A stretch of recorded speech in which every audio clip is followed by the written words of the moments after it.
Même en termes de mariage, laissez Dieu décider pour vous. J'ai vu des gens commettre des erreurs dans le mariage et qui pleurent aujourd'hui.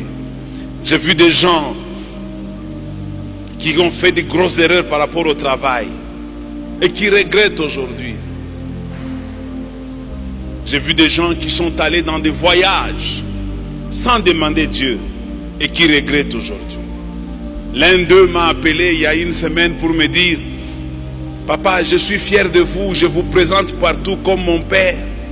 Mais quand j'étais avec lui ici, il m'a laissé, il est parti. C'est maintenant qu'il est arrivé là-bas, il se rend compte que c'était une erreur. Tous les jours ici, il m'appelle. J'ai tendance à lui dire: mais mon frère, tu es déjà arrivé en Europe, vis ta vie. L'Europe, c'est pas ça la vie. La vie, c'est Jésus-Christ. Beaucoup de gens pensent que si j'arrive en Europe, tous mes soucis vont terminer. Archi faux.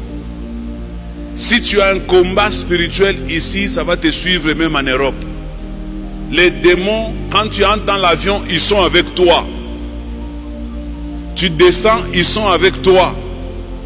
Même si tu habites chez Emmanuel Macron, ils entrent aussi chez Emmanuel Macron. Si tu n'as pas réussi à finir tes problèmes ici, ce n'est pas l'Europe qui va les résoudre. Il y a beaucoup de gens qui pleurent en Europe. Comme j'ai toujours dit, que ce n'est pas les lieux où tu te trouves qui va faire que tu sois béni. Mais c'est toi qui décides de faire du lieu où tu te trouves ce qu'il doit devenir. La bénédiction de Dieu ne la place pas dans un lieu, mais il la place dans un homme.